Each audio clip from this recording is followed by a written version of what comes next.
chapitre 8, voire le chapitre 9. J'ai pas trop regardé la taille encore du chapitre 8, donc on va voir. À mon avis, vous le verrez dans le titre. Je pense que je les mettrai. Mais voilà, ce sera vraiment les derniers chapitres de ce livre. Je t'invite à aller voir du coup les précédentes vidéos. Si tu veux pas voir le chapitre 1, 2, 3, 4, 5, 6, 7, elles sont toutes sur la chaîne, les vidéos dans la playlist lecture chuchotée. Je les ai toutes regroupées pour que ce soit plus simple pour toi. Et donc voilà. Donc je t'invite à t'installer confortablement et on va commencer tout de suite. C'est parti.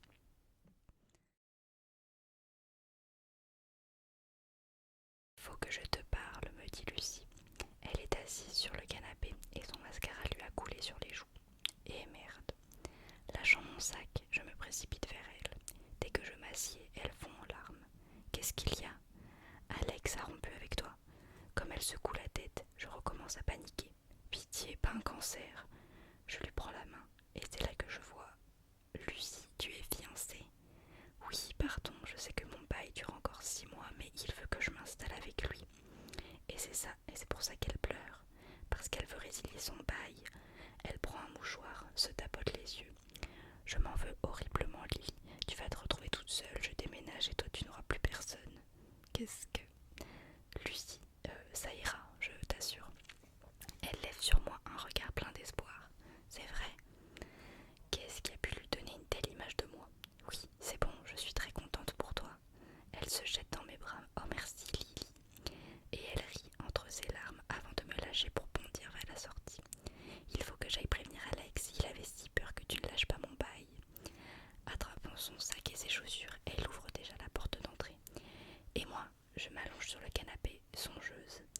Elle ne m'aurait pas roulé dans la farine. J'éclate de rire parce que, jusque-là, je ne me rendais pas compte à quel point je guettais cet instant. L'appart entier pour moi toute seule. Au moins, quand je voudrais coucher avec Ryle, on aura toute la place et tout le temps qu'on voudra, sans risquer d'être dérangé. La dernière fois que je lui ai parlé remonte à samedi quand j'ai quitté son appartement. On s'était mis d'accord pour tenter une période d'essai, sans engagement, juste une ébauche de liaison pour voir si ça correspondait à nos attentes. On est maintenant lundi et je suis un peu déçue qu'il ne m'ait pas encore donné de nouvelles. Je lui ai transmis mon numéro de téléphone avant de partir, mais je ne connais pas trop l'étiquette des SMS, surtout pour les périodes d'essai. En tout cas, il n'est pas question que je lui écrive la première. Je décide de me changer les idées en replongeant dans mes angoisses d'ado avec Hélène Degeners. Je ne vais quand même pas guetter le signal d'un mec avec qui je n'ai encore jamais couché. Sauf que je ne sais pas trop pourquoi je me précipite sur mes récits concernant le premier mec avec qui j'ai fait l'amour pour oublier celui avec qui je ne l'ai pas fait. Chère Hélène, mon arrière-grand-père s'appelait Élise. Toute ma vie, j'ai trouvé que c'était cool pour un vieux monsieur. À sa mort, j'ai lu sa nécrologie. Vous ne me croirez pas, pourtant ce n'était même pas son vrai prénom. En fait, il s'appelait Lévi Samson et je l'ignorais. J'ai demandé à ma grand-mère d'où venait ce nom d'Élise. Elle a dit que c'était ses initiales, LS. Tout le monde l'avait si longtemps appelé ainsi qu'elles ont fini par devenir son prénom. C'est votre prénom qui m'y a fait penser, Hélène. Vous n'auriez pas fait comme mon arrière-grand-père en utilisant juste vos initiales, LN. Je vous ai à l'œil, Hélène. À propos, vous ne trouvez pas qu'Atlas est un drôle de prénom? Ça fait trop bizarre.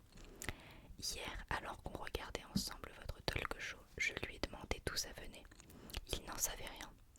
Étourdiment, je lui ai dit qu'il devrait interroger sa mère et il m'a jeté un drôle de regard. C'est un peu tard pour ça. Je n'ai pas trop compris ce qu'il entendait par là. J'ignore si sa maman est morte ou si elle l'a fait adopter. On est amis depuis quelques semaines et je ne sais toujours rien sur lui, même pas pourquoi il n'a nulle part où aller. Je lui poserai bien la question, mais je ne suis pas certaine qu'il me fasse confiance.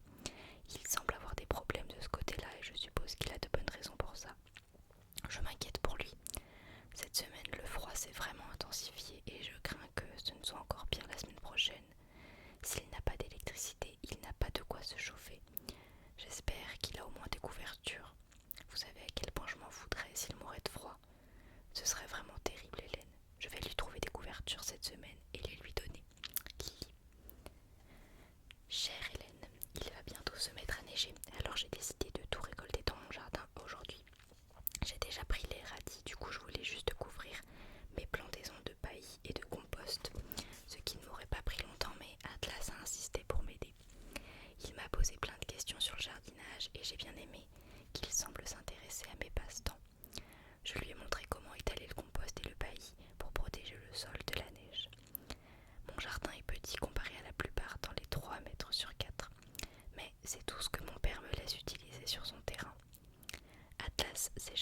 travail et je le regardais assis en tailleur sur la pelouse. Ce n'était pas par paresse, mais parce qu'il tenait à le faire lui-même.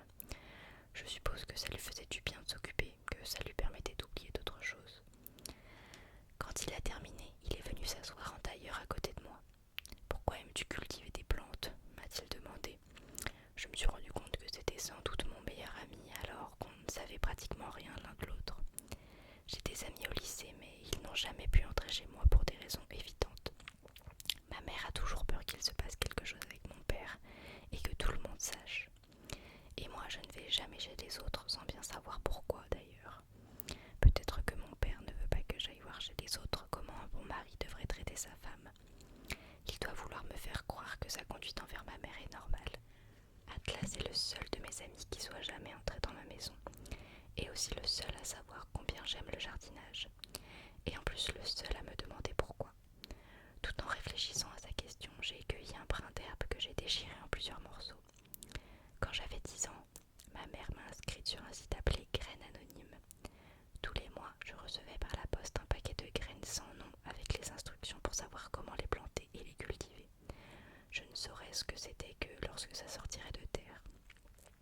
Tous les jours après l'école, je me précipitais vers le jardin pour voir comment ça tournait. Ça me donnait quelque chose à guetter. Pour moi, ça devenait une sorte de récompense. J'ai senti le regard d'Atlas sur moi quand il m'a demandé une récompense. Pourquoi ? Pour aimer les plantes comme il faut, sans doute. Les plantes vous récompensent de l'amour que vous leur donnez. Si vous êtes cruel, si vous les négligez, elles ne donnent rien. Mais si vous y faites attention, si vous les aimez, elles vous récompensent sous forme de légumes, de fruits ou de fleurs. Et puis, j'ai vu que j'avais réduit en bouillie l'herbe dans mes mains. J'en ai fait une boule que j'ai envoyée promener. Je ne voulais pas relever la tête vers Atlas parce que je sentais encore son regard sur moi. Alors, j'ai détourné mon attention vers le jardin si bien protégé. « On se ressemble », a-t-il dit. Là, je l'ai regardé dans les yeux. « Toi et moi ?» Non, les plantes et les humains. Les plantes ont besoin d'amour pour survivre, les humains aussi. Dès la naissance, on a besoin de l'amour de nos parents pour survivre. S'ils nous accordent assez d'attention, on devient de meilleurs humains. Mais s'ils nous négligent... Il s'est interrompu, l'air triste, s'est essuyé les mains sur les genoux, comme pour en ôter les dernières traces de terre. S'ils nous négligent, on se retrouve SDF et incapable d'accomplir aucune action valable. Ces paroles m'ont mis le cœur à l'envers. Je ne savais pas quoi répondre. Était-ce ainsi qu'il se voyait ? Il allait se relever quand j'ai prononcé son nom. Du coup, il s'est rassis dans l'herbe et je lui ai désigné la rangée d'arbres qui longeait la clôture à gauche du jardin. Tu vois le plus haut de tous. Au milieu se dressait un chêne qui dominait les autres. Il a poussé tout seul.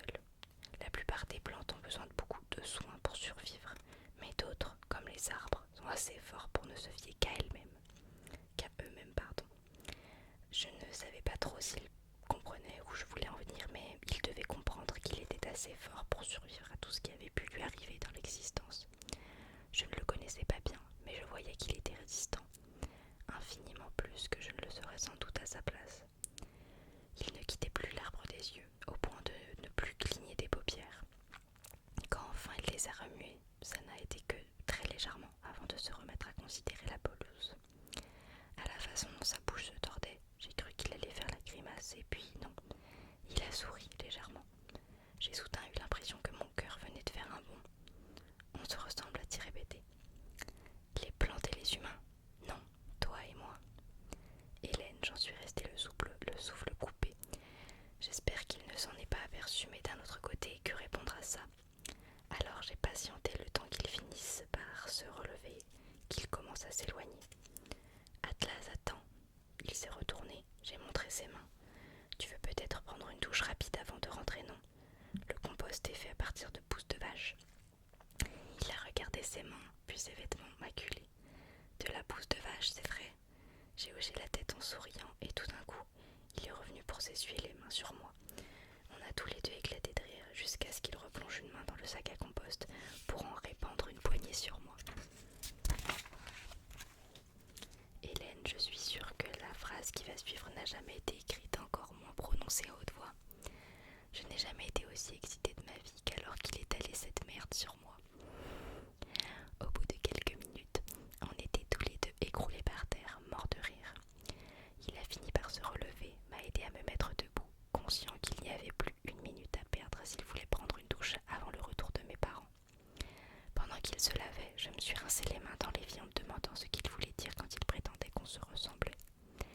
Était-ce un compliment? En tout cas, je le prenais comme ça. Est-ce qu'il me trouvait forte moi aussi? Parce que la plupart du temps, ce n'était pas le cas. En cet instant, le seul fait de penser à lui me rendait toute faible. Comment supporter l'effet qu'il produisait sur moi chaque fois qu'il arrivait dans les parages? Je me demandais combien de temps je pourrais encore le cacher à mes parents et combien de temps il allait rester dans cette maison. Les hivers dans le Maine sont terriblement froids, il n'y survivrait pas sans chauffage ou sans couverture. Aussitôt, je suis partie à la recherche de toutes les couvertures en râpe que je pourrais trouver. Je lui donnerai quand il sortira de la douche. Sauf qu'il était déjà 17 heures et qu'il est parti aussitôt. Tant pis, je les lui donnerai demain. Lily. Chère Hélène, Harry Connick Jr. est trop marrant. Je ne sais pas si vous l'avez déjà fait venir dans votre talk show parce que je dois avouer que j'ai sans doute raté 1 ou 2 épisodes depuis que vous passez à la télé. Mais si vous ne l'avez jamais invité, vous devriez. Il pourrait chaque fois s'installer sur votre canapé. Il sort les meilleurs bons mots qui soient et vous deux ensemble, ce serait trop génial. Mais je voudrais vous dire merci. Je sais que vous ne passez pas cette émission dans le seul but de me faire rire, mais parfois c'est l'impression que ça me donne. Parfois, ma vie devient tellement sinistre que je me demande si je pourrais encore rire. Et puis, je mets votre talk show et tout me semble aller mieux. Alors oui, merci. Vous voudriez sans doute des nouvelles d'Atlas et je vais vous en donner dans une seconde.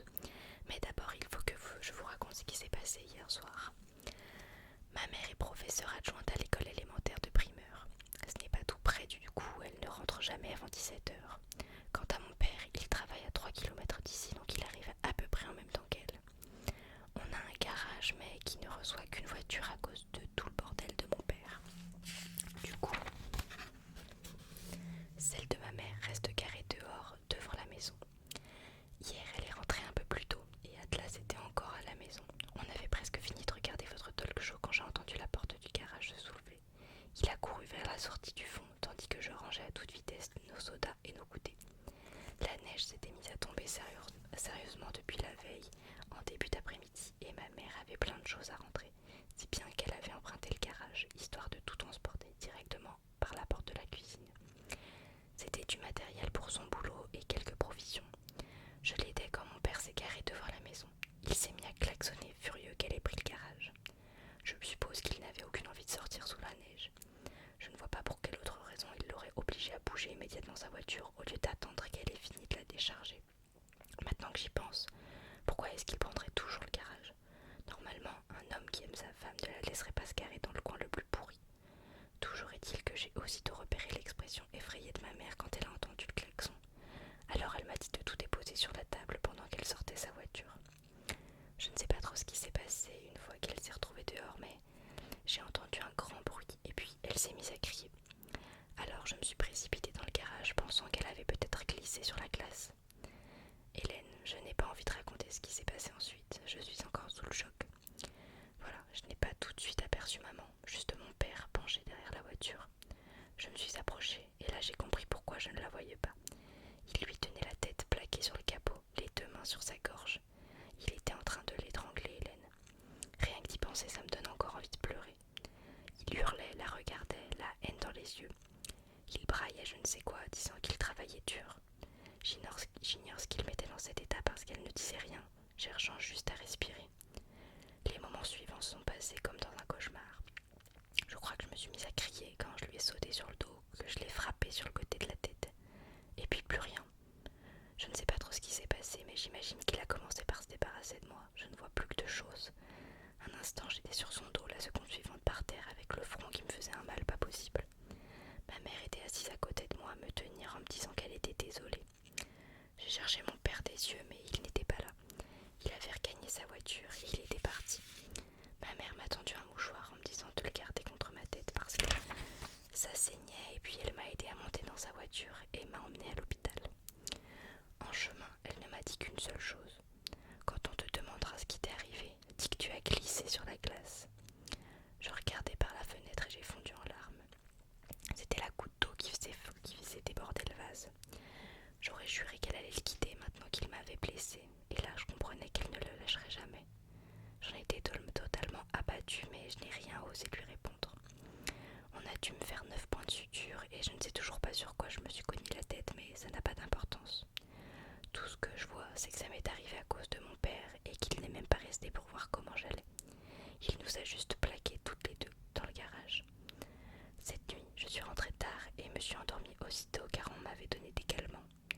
Ce matin, en me rendant à l'arrêt de bus, j'ai essayé de ne pas regarder Atlas dans les yeux afin qu'il ne remarque pas mon front.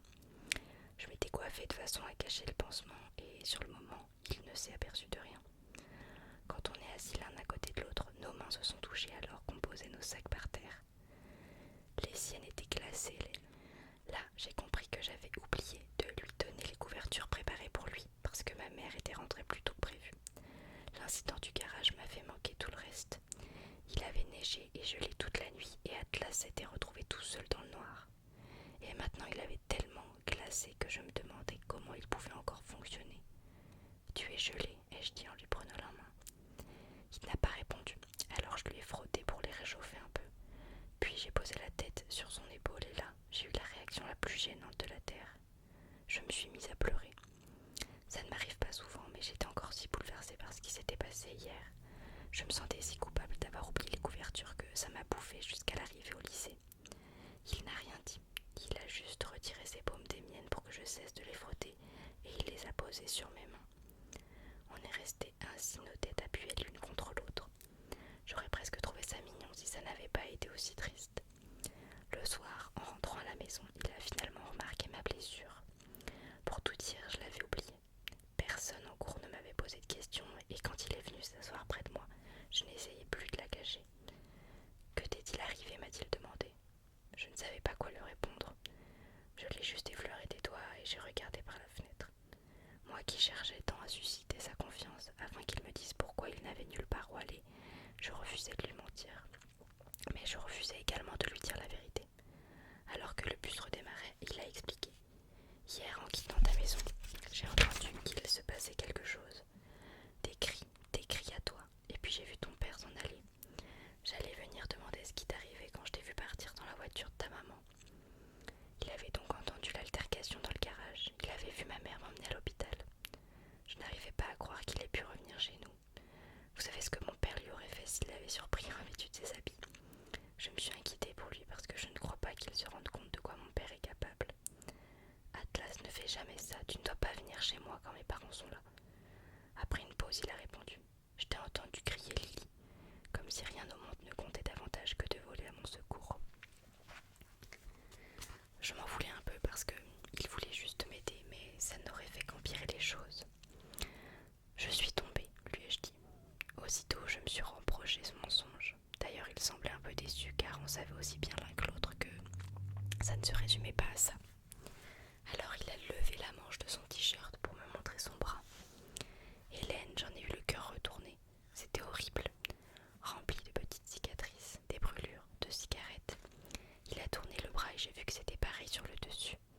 Moi aussi, je tombais souvent, Lily.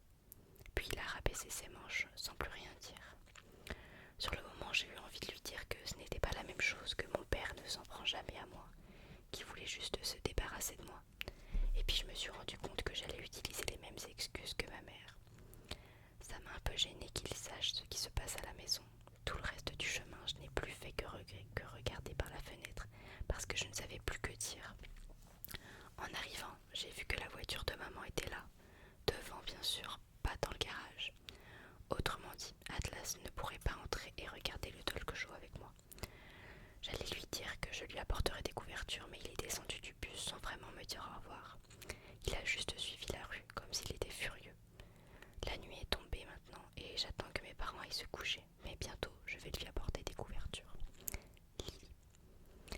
Chère Hélène, je suis complètement sonnée. Il vous arrive de faire des trucs qu'il ne faudrait pas tout en sachant que vous avez raison. Je ne sais pas comment expliquer ça plus simplement. Je veux dire que j'ai juste 15 ans et que je ne devrais pas laisser des garçons passer la nuit dans ma chambre, mais quand on sait que quelqu'un a besoin d'un refuge, est-ce qu'il ne faut pas l'aider ? Cette nuit, une fois que mes parents sont allés se coucher, je suis sortie en douce par la porte du fond pour apporter les couvertures à Atlas. J'ai pris une lampe torche avec moi parce qu'on ne voyait rien. Il neigeait encore très fort, alors le temps que j'arrive à cette maison en ruine, j'étais gelée. J'ai frappé à la porte et dès qu'elle s'est ouverte, j'ai bousculé Atlas pour m'éloigner du froid. Sauf que je ne m'en suis pas éloignée du tout.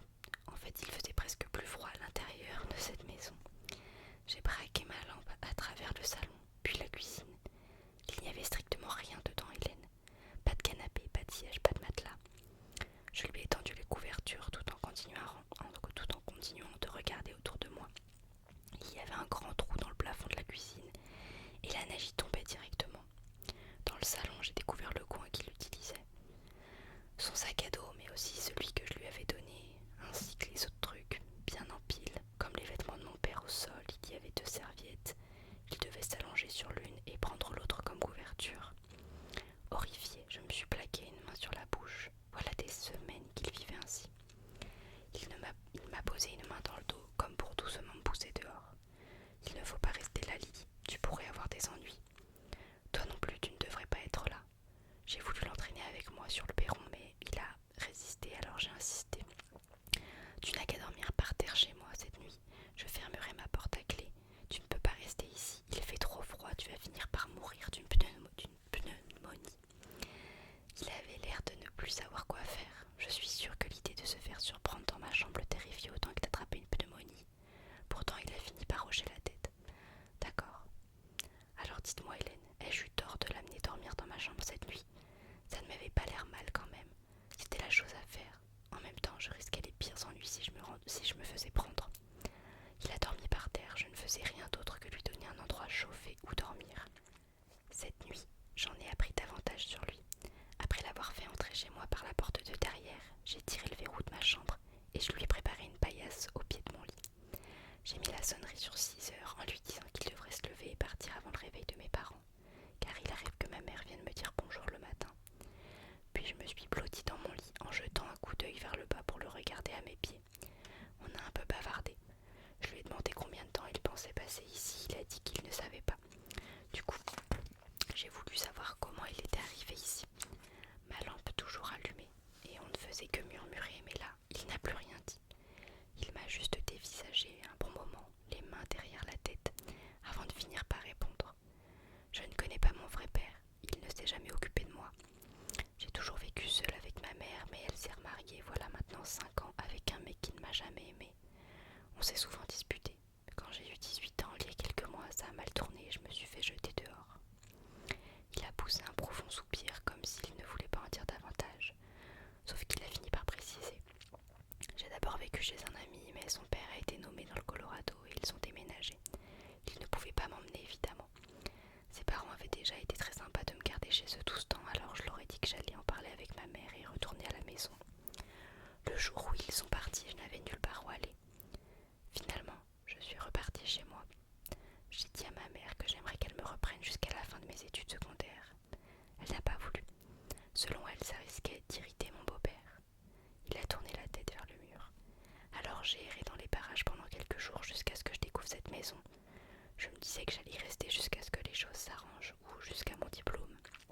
Je me suis engagée dans les marines à partir du mois de mai. Il faut que je tienne jusque-là. Mais c'est dans 6 mois, Hélène. J'avais les yeux pleins de larmes quand il a fini de parler. Je voulais savoir pourquoi il n'avait demandé à personne de l'aider. Il a dit qu'il avait essayé, mais c'est plus compliqué pour un adulte que pour un enfant et qu'il a déjà 18 ans. Quelqu'un lui a juste donné l'adresse d'un refuge où on pourrait sans doute le recevoir. Des refuges, il y en a dans les 30 km autour de la ville, sauf que 2 d'entre eux étaient réservés aux femmes battues. Un 3e était bien pour les SDF, mais se trouvait beaucoup trop loin du lycée. Sans compter qu'il faut chaque soir faire longtemps la queue avant d'y trouver un lit. Il a essayé une fois, finalement il se sent plus à l'abri dans cette vieille maison. En bonne fille naïve, devant ce genre de situation, j'ai demandé « Mais il n'y a pas d'autre possibilité. Tu ne peux pas dire au psy de l'école ce qu'a fait ta mère. » Secouant la tête, il explique être trop vieux pour être placé en famille d'accueil. Il est adulte et sa mère ne risque donc rien pour avoir refusé de le reprendre. Il a aussi demandé des tickets repas la semaine dernière, seulement il n'avait pas les moyens de se payer les transports afin d'arriver au rendez-vous. Bien entendu, il n'a pas de voiture, ce qui rend difficile toute recherche de travail. Bien sûr, il a cherché. En fin d'après-midi, chaque fois qu'il quitte ma maison, il va se présenter dans divers endroits, mais comme il n'a ni adresse ni numéro de téléphone où le joindre, ça complique les choses. Je vous jure, Hélène, chaque fois que je lui posais une question, il y répondait. On dirait bien qu'il a tout fait pour ne pas se retrouver coincé dans cette situation, mais il n'y a pas assez d'aide pour les gens comme lui. Ça m'a rendue folle. Je lui ai dit qu'il était dingue de vouloir devenir militaire. Et là, je ne murmurais plus du tout en demandant « Mais pourquoi tu veux servir un pays qui n'a rien fait pour te sortir de cette situation ?» Vous savez ce qu'il a répondu, Hélène? Il avait l'air tout triste en disant: ce n'est pas la faute de ce pays si ma mère n'en a rien à foutre de moi. Après quoi, il a éteint la lampe. Bonne nuit, Lily. Je n'ai pas beaucoup dormi, j'étais trop furieuse, je ne sais même pas trop après qui. J'ai juste pensé à ce pays, au monde entier et à tous ces gens dingues qui ne font rien pour les autres. Je ne sais pas quand les humains ont commencé à ne plus s'occuper que d'eux-mêmes. Peut-être que ça a toujours été comme ça. Je me suis demandé alors combien de gens se retrouvaient dans une situation semblable à celle d'Atlas, et s'il n'y avait pas d'autres élèves de notre lycée dans le même cas. Chaque jour, je me rends au lycée en râlant intérieurement d'y être obligée, mais je n'aurais jamais cru que c'était le seul abri qui pouvait rester à certains d'entre nous. C'est le seul endroit où Atlas puisse se rendre et trouver de la nourriture. Désormais, je ne pourrai plus jamais respecter les gens riches qui dépensent leur argent pour tant de biens matériels plutôt que pour aider les autres. Pardon Hélène, je sais que vous êtes riche, mais je ne fais pas vraiment référence aux gens comme vous. J'ai vu tout ce que vous avez fait pour les autres dans votre talk show et toutes les œuvres auxquelles vous coopérez. Seulement, je sais qu'il y a beaucoup de riches trop égoïstes, de même que les gens de la classe moyenne d'ailleurs. Il suffit de voir mes parents. Nous ne sommes pas riches, mais certainement pas trop pauvres pour pouvoir aider les autres. Pourtant, je ne crois pas que mon père ait jamais donné quoi que ce soit à une œuvre. Je me rappelle dans un centre commercial, un vieil homme s'était installé avec une clochette de l'armée du salut. J'ai demandé à mon père si on pouvait lui donner un peu d'argent, et il m'a dit que non, qu'il travaillait dur pour faire vivre la famille et qu'il n'allait rien me laisser gaspiller. Ce n'était pas sa faute si d'autres gens ne veulent pas travailler. Il a passé tout le reste des courses à me parler de ces gens qui profitaient des aides gouvernementales et continueraient à en pomper tant qu'elles existaient. Hélène, je l'ai cru. Ça remonte à 3 ans et tout ce temps-là, j'ai cru que les SDF n'étaient que des paresseux ou des drogués qui refusaient de travailler comme les autres. Bon, il y a du vrai là-dedans, mais ils ne regardaient que le pire aspect de la situation. Tout le monde n'est pas SDF par choix, mais parce qu'il n'y a pas assez d'aide pour eux. Et ce sont les gens comme mon père qui en sont responsables. Au lieu d'aider les autres, ils se servent des pires scénarios pour justifier leur égoïsme et leur cupidité. Je ne serai jamais comme ça. Je vous jure qu'une fois adulte, je ferai tout ce que je pourrai pour aider les autres. Je serai comme vous, Hélène, peut-être en un peu moins riche. Lily. Et voilà. Donc c'était le dernier chapitre de ce livre. Enfin, du moins, le dernier chapitre que moi je vais lire. Vraiment, c'est un super